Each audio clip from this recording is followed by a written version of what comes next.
Salut, c'est Philippe B. Pour regarder les frères du son.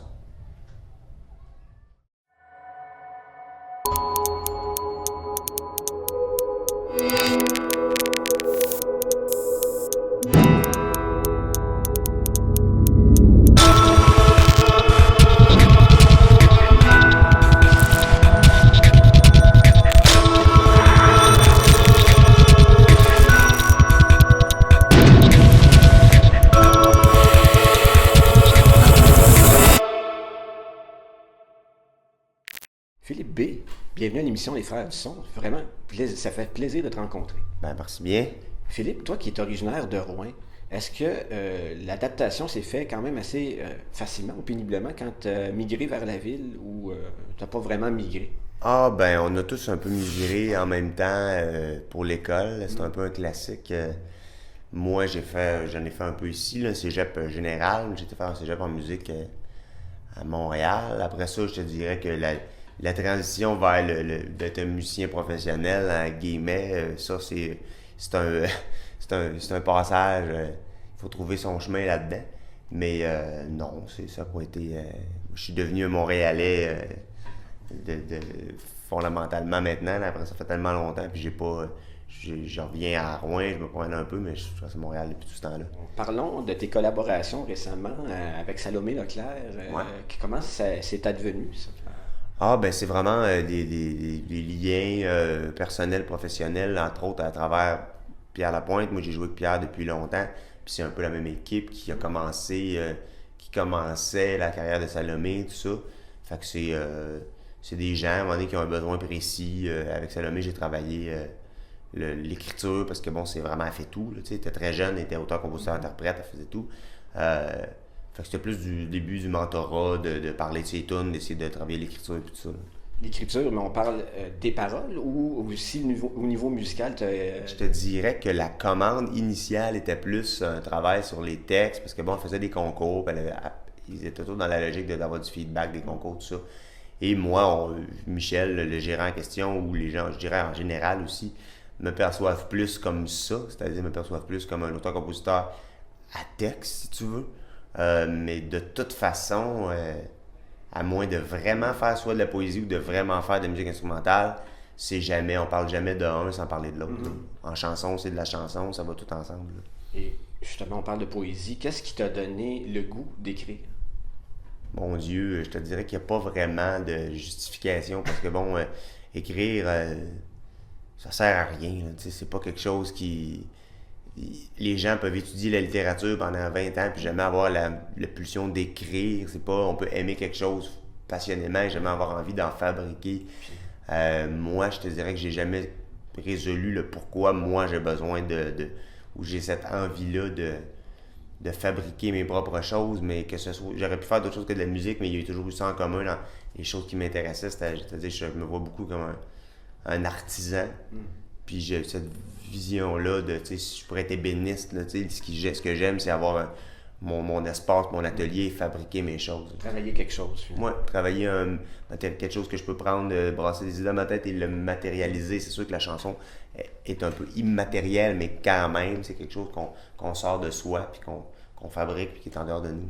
Au final, il y a quelque chose, c'est certain. Et si on pense au niveau musical, le côté folk dans ta musique, tu es allé chercher ça où? C'est quelque chose qui était dès l'enfance, ou que tu baignais là-dedans, ou c'est plus tard que tu as de...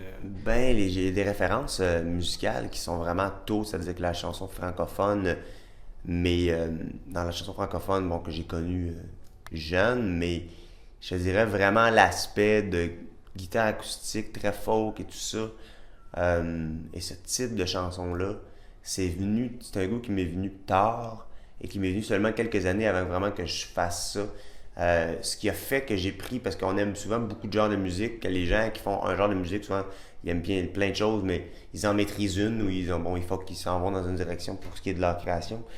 Moi, j'étais dans un groupe plus rock, je faisais plus des trucs avec plus de décibels et surtout dans une autre logique de création collective avec beaucoup d'instrumentation plus étoffée, tout ça.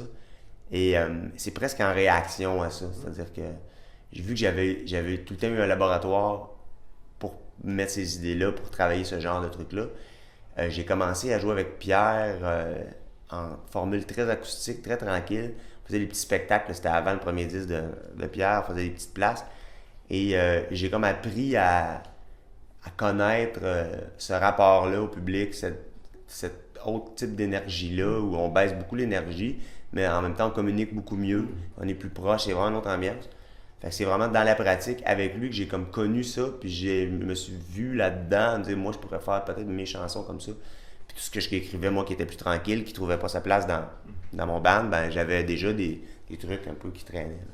Et puis tes influences, disons, est-ce que tu sont plutôt ancrées dans le passé ou c'est vraiment quand même assez contemporain?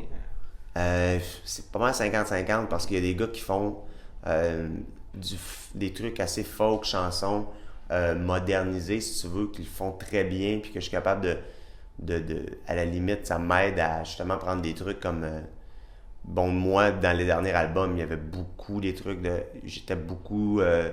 Simon and Garfunkel, les premiers albums de Paul Simon, j'étais beaucoup Dylan, parce que pour moi, Dylan, c'est récent, c'est pas quelque chose que j'écoutais dans la vingtaine, c'est comme, je connaissais ça, mais d'écouter les albums au complet, les chansons moins connues, ça, c'est plus tard. Ouais, c'est plus depuis 7-8 ans. Okay.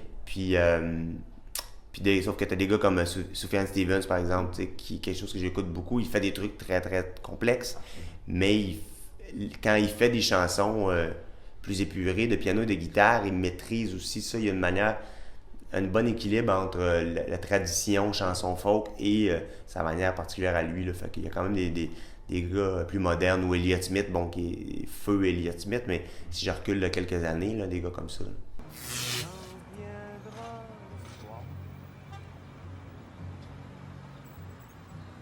Sur la ville conquise, quand il fera noir, jusqu'au fond des églises, je fermerai toutes les lumières de l'appartement, une à une, lentement, comme une prière. Je garderai les yeux ouverts et je verrai plus clair en dedans. Est-ce que tu te dirais un être nostalgique? Je suis pas nostalgique nostalgique du passé ou d'une autre époque de musique. Non, je suis vraiment pas quelqu'un de nostalgique du tout. J'ai vraiment un amour, évidemment, peut-être d'une certaine musique. Si je parle du folk, par exemple, du folk, je peux être un peu jaloux de pas faire du folk en 1968. Il y a quelque chose là qui se passe pas maintenant. De l'autre côté, d'un point de vue social et de créatif en général, peu importe le style précis de musique que je fais, on est dans une drôle. On n'arrive jamais à juger notre époque quand on est dedans, là, t'sais. Fait qu'aujourd'hui, on est dans quelque chose d'un peu étrange. On est dans un vrai changement de paradigme majeur. On le sait, mais on est dedans. Fait qu'on sait pas exactement ça va être quoi. Mais on est presque à la même type dans la même type d'époque où ils ont inventé le phonogramme. Oui. Il y a une révolution là, qui a lieu présentement. Parce que la musique, la musique, avant qu'on puisse la fixer sur un support, était une autre réalité complètement. Là. C'était un autre. Les gens qui faisaient de la musique ne se percevaient pas de la même façon. C'était complètement une autre réalité. Puis ça, on a eu un siècle de ça. Puis là, on est dans un siècle où, oui, la musique ça se fixe sur un support, mais le support n'existe plus. Fait que la musique reste, mais elle reste quasiment trop. Comme je marchais dans la galerie, je fais mon spectacle, je parlais à des gens après mon spectacle. Puis, tiens, il y a une caméra de voir télé qui me filme et qui m'enregistre. Comme. Et ça, je me dis, bon, ben ça, ils vont peut-être le mettre dans leur reportage et le faire. Puis il y a des gens qui me filment avec le téléphone. Je fais un spectacle chez des amis, par hasard, acoustique. Le gars m'enregistre parce qu'il y a tout ce qu'il faut m'enregistrer simplement comme ça. Donc tout reste, tout est enregistré, tout est archivé. Peut-être trop, fait qu'on va peut-être tout jeter. Je sais pas ce que ça va donner, mais c'est pas banal. Fait que je suis pas... je me dis pas, j'aurais dû... ce serait tellement mieux si j'avais été dans un autre temps, c'est tellement fantastique dans ce temps-là. Là. Je suis pas nostalgique en ce sens-là. Mais c'est quand même une période effectivement de transition présentement, et ce à plusieurs niveaux aussi, pas nécessairement que musicalement ou dans les arts. Tout le monde. Comment vois-tu présentement l'avenir au sens large? Es-tu un être cynique ou tu as quand même pas mal d'espoir à ce qui s'en vient? Je dirais que j'ai le réflexe cynique et fataliste, c'est-à-dire que c'est un peu comme ancré en moi, mais j'ai pas je veux pas être ça, c'est-à-dire que je suis pas volontairement Tu veux pas endosser la pancarte du désabusé total? Non, j'ai pas choisi ça. J'ai un peu ce pli-là, c'est plus une question de caractère, mais je défendrais pas cette thèse-là. Là, je suis pas un pessimiste. C'est ça, c'est un peu comme ma nature versus ma volonté puis mes valeurs. Là. C'est pas toujours la même chose, mais j'ai un peu le réflexe comme ça, mais j'ai pas envie de penser comme ça, j'ai pas choisi ça, puis j'ai pas abdiqué, là, sinon ça serait difficile de continuer de faire ce qu'on oui, fait. puis de fabriquer, il faut être un peu quand même avoir un peu un côté romantique, rêveur, un peu enfant, là, je fais des chansons et tout ça, fait que je m'amuse quand même encore de la vie. Est-ce qu'il y a quelque chose qui t'inquiète particulièrement quand tu penses à l'avenir? Je dirais que c'est très fondamental. On est la première génération, la première vraie génération écologique, là. C'est-à-dire que ça, c'était pas vraiment un problème. Encore là, je suis pas fataliste. Non. Mais je te dirais que c'est comme si j'étais un marin. La seule affaire qui m'inquiéterait vraiment, ça serait que le bateau, il coule pas. Là, le reste, on peut se débrouiller à gérer bien des problèmes si le bateau, avec tout le monde qui est là, mais tant que le navire coule pas. Donc, tant qu'on a qu'on a un endroit où on peut vivre en tant qu'animal humain, là, le reste, on devrait réussir à... On a fait beaucoup d'erreurs. Il y aura encore d'autres épisodes sombres de l'histoire de l'homme, mais on a passé au travers. Fait que, c'est de bon signe. Oui, tant qu'on a encore une planète, parce que si j'ai bien compris, le concept d'aller sur une autre planète est un concept un peu... ça arrivera pas, là. Fait que faut juste s'arranger pour que celle-là, elle tienne le coup. Et puis, est-ce que dans ta vie, tu as un volet, disons, de la spiritualité que tu vis?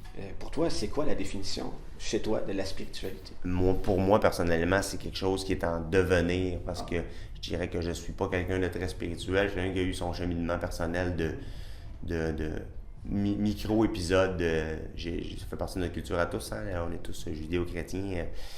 Même si c'était pas très présent dans ma vie, je l'ai été juste assez jeune, enfant, à une époque de croire vraiment.